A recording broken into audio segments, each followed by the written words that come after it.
वालेकुम, कैसे हैं सब। उम्मीद करता हूँ सब दोस्त खैरियत से होंगे। दोस्तों इस वीडियो में हम बात करेंगे कि हमारी जो की मशीन है DDR 8700 है सीविंग मशीन, उसका जो ऑयल पंप है वो सिटल को तेल क्यों नहीं पहुंचाता। तो दोस्तों इस वीडियो में हम यही बात करने वाले हैं। तो दोस्तों वीडियो शुरू करने से पहले मेरी आपसे रिक्वेस्ट है, अगर आप मेरे चैनल पर पहली बार हैं तो मेरे चैनल को लाजमी सब्सक्राइब कर दें और बेल आइकन के बटन को दबा दें। अगर आपको वीडियो पसंद आए तो वीडियो को लाइक लाजमी कर दीजिएगा। दोस्तों इसके लिए यहाँ पे ये इसका एक पाइप होता है जो सिटल की तरफ जाता है, वो आपको मैं चेक करवा रहा हूँ। ये आपने ये देख लेना है, इसको उतार के इसमें कोई चीज़ वगैरह तो नहीं फंसी, आपने ये देखना है। अगर इस ये बिल्कुल पाइप आपका साफ़ है, आप इसमें हवा मार के चेक कर सकते हैं हवा डाल के। तो दोस्तों आपने इसको पाइप को फिर से वहाँ पे लगा देना है जहाँ से इसको उतारा होगा।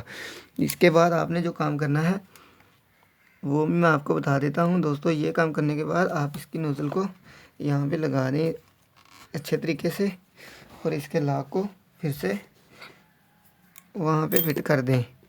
दोस्तों अगर इसके जो पाइप है इसका जो, अगर इस पाइप में कोई चीज़ नहीं है तो फिर भी आपकी मशीन का ऑयल पंप काम नहीं कर रहा, सिटल तक तेल नहीं पहुंच रहा, हुक तक तेल ऑयल नहीं पहुंच रहा, तो आपने क्या करना है, आपने ये देखना है कि जहाँ से तेल की एडजस्टिंग करते हैं वो वहाँ से तेल कम है या ज़्यादा है वो आपने चेक कर लेना है। तो वो आपको मैं बताता हूँ आपने किस तरह चेक करना है और कहाँ से करना है। ठीक है दोस्तों, वो आप ये देख लें इधर से, इसकी एक साइड पे जमा लिखा हुआ है, एक साइड पे नफ़ी लिखा हुआ है।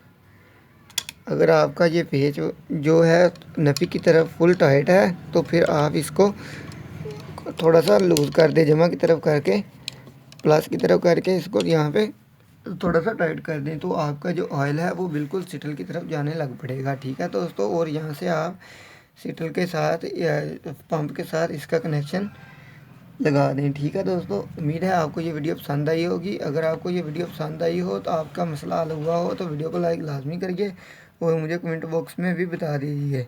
ठीक है दोस्तों, इसके बाद आपने क्या करना है, आपने ये देख लेना है कि मशीन को चला लेना है। चलाने के बाद मशीन को जब आप चलाएंगे, सिटल आपने पहले से मैंने तो उतारा हुआ है, अगर किसी के दोस्त का सिटल लगा हुआ है तो वो ये देख ले सिटल में तेल आ रहा है या नहीं आ रहा है। इससे अगर यहाँ से आ जाए तो ठीक है, अगर ना आए तो आपने इसको यहाँ से थोड़ा सा और टाइट कर लेना है, जिस जहाँ पे आपकी मशीन का पंप जो सिटल तक तेल फॉरवर्ड करने लग पड़े वहाँ पे आपने इसको जाकर रोक लेना है। ठीक है दोस्तों, इसके लिए आपने सबसे पहले जो देखना है कि आपका सिटल, आपका जो ऑयल पंप है वो काम करता भी है या नहीं, पहले ये भी चेक कर लेना है। वो आपका ऑयल पंप काम करता ना हो और आप यहाँ से सेटिंग करते रहें।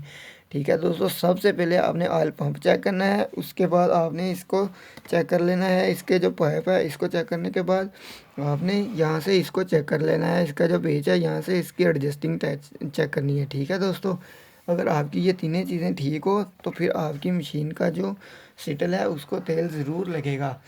ठीक है दोस्तों, उम्मीद है आपको ये वीडियो पसंद आई होगी। अगर आपको ये वीडियो पसंद आई हो तो वीडियो को लाइक लाजमी कर दीजिएगा और मुझे कमेंट बॉक्स में बता दीजिएगा। और अगर आपको जो कि 8700 के मतलब, जो कि 761 के मतलब या सीविंग मशीन कोई भी है उसके मतलब आपको कोई भी इंफॉर्मेशन चाहिए तो आप मुझे कमेंट में पूछ सकते हैं। ठीक है दोस्तों, मिलते हैं अगली वीडियो में, तब तक के लिए अल्लाह हाफिज़।